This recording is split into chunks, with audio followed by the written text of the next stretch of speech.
Hello, people. So, I'm your host and host for the season, and I'm back again as promised with another TED Talk for the season. This is none other than Mrs. Sripriya from USA, and she has a lot of experience. So I have already given you a brief about her bio. You can see that in the presentation upcoming. And then today we will be live with her on our channel. Everything, all the details will be posted shortly on the channel, and I will now be starting to talk to her. Let's see how it goes. In the meanwhile, do not forget to keep us posted with your questions and your queries. I will keep her posted with the same. And then do not forget to like, share, and comment. So here we go.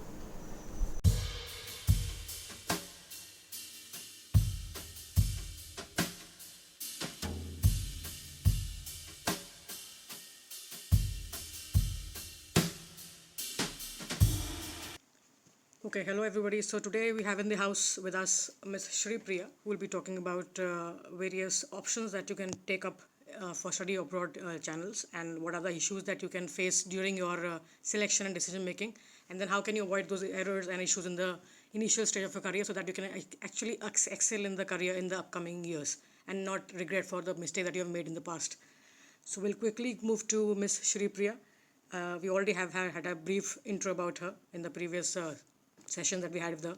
Now we'll just be quick joining her with certain questions that can basically a guideline for you, or maybe basically serve as a path line for you to make certain decisions, and also take options regarding study abroad facilities that are available across the globe, and then also what are the basic streams that are in line for your own career as per your interest, what can be the basic strengths and weaknesses that you should keep into notice, and then avoid those issues that come across in your path of the career. So next would be Ms. Shripriya on the screen. The first question that I would pose to her is, ma'am, what are the strengths and weaknesses that you feel the students should avoid as undergrads or postgraduate? Because that's the basic audience that we have as of now on the show. So, what is your experience regarding your career so far, and then you feel that you should be able to guide them with what they should do to if they're looking abroad for their study streams, maybe from commerce side, from art side, from science side. Basically, we have these three streams on the channel. So next is you on the screen, please. Thank you very much, Dr. Aarti Sharma. This is indeed a privilege to talk to your students. And talking to undergrad students is the biggest joy because you are just beginning the process of the education and then planning for advanced education and then the job and all the career paths that's after that. So it's good to begin at the earliest, or I'd rather say the grassroots level is the biggest. So before we go into strengths and weaknesses, strengths we all know are strengths. We always worry about our weaknesses. All of this going on, how do I proceed, and would I be even eligible for the opportunity that's in front of me? So I always say, make yourselves accountable to your own self. Something that you learn along the path of life, that there's not someone to ask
Thank you for such a you know in-depth answer from your personal experience. I wish I had the session earlier when I was a teenager. Maybe I would have benefited more than as of now.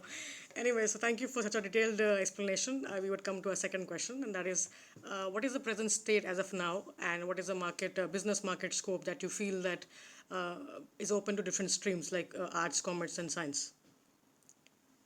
In case, of course, in case they are looking abroad. That's the major concern. Yes. Yeah.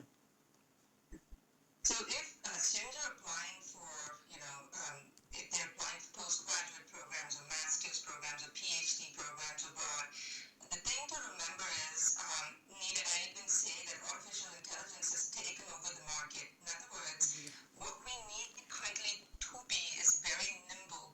We've learned the tough way that we cannot plan things ahead of time. You plan about, 10 things ahead of time, but the technology, you'll see tomorrow morning there's a new technology. Tomorrow, and the day after, there's a new process added to that technology. So you feel like, didn't I just already prepare for? But no, what I prepared for is all the traditional things. And then what I notice in the market is that they're out there wanting all these skills. So how can you stay nimble and agile? That is, be prepared every day that every hour there can be a change. Every hour there can be a change in the way you apply to colleges, in what the developments are about the university information and the technology information. This helps for you to always have your antennas ready for receiving new information and being ready to act upon it. If your plans fail, that's another thing. You've made 10 different plans to apply, and then it looks like they're all crumbling apart. What do you do? Well, it's the most disagreeable thing. I made a plan that I'm going to apply on the 10th for this program, and I said from October 1st to the October 10th, I'm going to be doing all these activities, but looks like, everything has changed, and what do I do? First off is the most difficult one, but you could do it. Accept it. Accept the fact that your plans have failed. Is it agreeable? Most definitely not. It is very disagreeable. You almost feel like crying. All that you could do, but the first thing is accept it. What happens with that is that you start planning the next course of action. In fact, just yesterday I had something change upon me drastically, and I said, am I even going to make it to tomorrow's Tedxtalk? Here I am trying to inspire a whole bunch of people. Am I ready for this? And guess what? It took me an hour, and I'm telling you in all honesty, to even accept the status quo. And I'm still in disagreement with so many of the things that are not working in the way that I thought it would happen. But guess what? By accepting, I'm able to add value. Here I am, trying to add value in the lives of students only because I've accepted.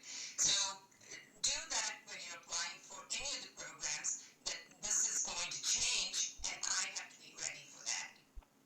And that is absolutely true. You don't know what happens next, so you have to be prepared for that. Would you mind, in case I was going through your bio, and I saw the same thing which you were talking about as of now, the AI perspective. You have worked on a project regarding recruitment, right? Can you just throw a few lights on that, and then we could know what was the project all about? Sure. Thank you so much. This was a very experimental project. So as I was working as a board chair with the technology team, obviously I was not going to do the day-to-day work. I had to see the overall management of the organization. But I noticed that they were trying to help the HR department in the recruitment process. And they noticed that it was very lengthy, the whole process, and it felt like there was always shortfalls, and they didn't reply to someone. There was backlog in the work, and someone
lost their jobs. But in our nonprofit, we didn't have that many people to do that first level of interview, the second level, third level, and everything.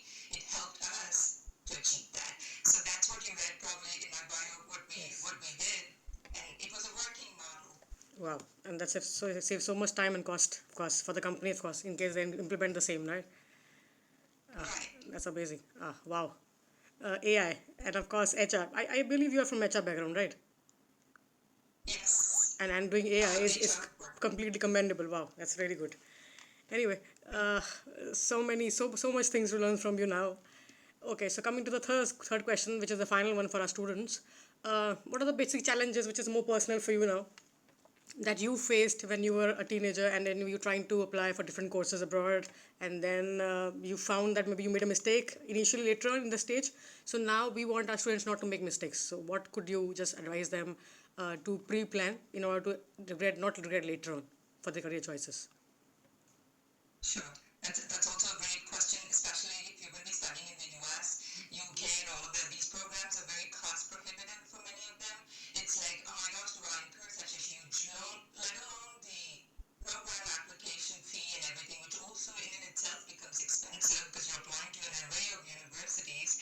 There's that fee, and then there's these entrance exams that you probably have to take all these exams to study abroad. This is for if you're going to be studying. So there's all of that. It all adds up. So how do you handle all of that? Something that even I faced. And one of the things that we did was that scouting for scholarships. So we kept our eyes and ears peeled to always receive information from people that were offering scholarships. That means when I say people, organizations that were offering scholarships. What are the requirements for them? Does it involve an extensive essay to be written? Then preparing to write such essays. What should it entail? How should I introduce myself in the essay? Is this a personal essay, or is this a topic that's related to the discipline that I'm applying for? Researching into those areas. Do I have adequate references that support me? If they're asking, do you have references of your work? Do I have all of that? So something that I would always suggest to candidates that, keep your eyes and ears peeled for these kind of scholarships because they are a huge relief. Another thing that I was privileged to do, myself, I'm a scholarship recipient, and that's how I did my master's. Unlike of everybody following the typical trajectory of, finishing undergrad and then the master's and that sort of thing, I studied after I gave birth to a child and everything. I was doing years of volunteering, and they read my essay, and that's how I happened to be one among, I think, 8 people in the U.S. to receive the scholarship to do my master's. So I now have a kid in middle school, and I'm studying for my master's, and that's how this whole thing happened. So one of my experiences has been I've helped some of the students to compose those kind of essays that are required, that will vouch you for these scholarships. And I'm not saying that all the scholarships came through. Some of them got, okay, just $6,000. The course must have been like $35,000. And they're like, well, we still have to do so much of out of pocket. But they kept trying. Every time they got an incremental scholarship, they were like, well, this is better. At least I only have to spend $15,000 now as opposed to $30,000. So that is something that I would suggest to all students as my personal tip. The others could be that if you come here, there's going to be cultural changes to a foreign country. How do you adjust to that? It could be from language to various communication protocols to even your average lifestyle. And how, if you have to work in person in an organization, how does that work? If you have to be in a university, you will see an array of, diversity of students. Maybe they may not be there depending on which university you finally get it, because you're now coming either of the ways, right? Because you've got an admission and you're coming. Have you prepared to introduce yourselves, to face those challenges of, getting to know new people, make sure that they become friends with you? So I'd always say that keep an open mindset and be prepared for disappointments to happen.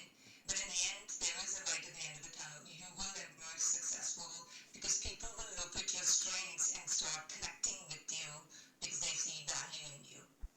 Yeah, of course. Ah, okay, so this process would actually take about 1 year entirely, right? from applications to coming on the loop and then having the response from the university. I feel they should actually be trying 1 year before they want to have an admission, right? Fall or spring, whichever intakes they want to do. So Yeah. right, it takes a year. Sometimes it takes a year and a half, depending on what kind of exams depending on what course that they're applying for. If they need that sort of time to study for those exams, because these are competitive exams, you need to have a good score and everything. And so it takes that much longer too for some of the programs. But typically, I would say a year. I have seen people come in like 8 months too, which is definitely a lot less than in a year that they work on, but they must be working like all day long Yes, of towards course. achieving these goals. All right, thank you so much for such an in detail and in-depth explanation and insights to our students. It was glad to have you, and I'm sorry for the glitch in the initial starting. We would expect you in the upcoming sessions also in case you have some time, because I know you're really really busy, and from finding time from your travel schedule for us was I really appreciate that. So it was good to have you on the channel, and maybe we could expect, and our students could expect you have more talks with us, so that we can have more enlightening experiences. We can share our talks and discussions, and on the channel we can have you every time. Thank you so much, Miss Sripriya. It was good to have you on Thank the you so channel. Please have a good day. Thank you so much. Take care. Thank you, Dr. Aarti. My final sentence, sir, this is always a privilege. We're always learning. Today we only went through an overview of what it is. The more specifics, it's important to talk to industry experts and also with people who've gone through, certain specific experiences and disciplines. I will see what I can do to network with some of them to join us as we do it in a sort of an interview format. I can ask a question, you can ask a question, and they would answer, and we can make it more interactive. And students can write down some of their questions, and they're, allowed to send it to us ahead of time so that we come prepared for those questions, which are specific to their country and to their particular university and stuff. Yeah, fine. Thank Sure, you for sure. the I will be in touch. I opportunity. will definitely be in touch with you for the upcoming TED talks, and we really want you here there for some more in detail long talks. Thank you so much.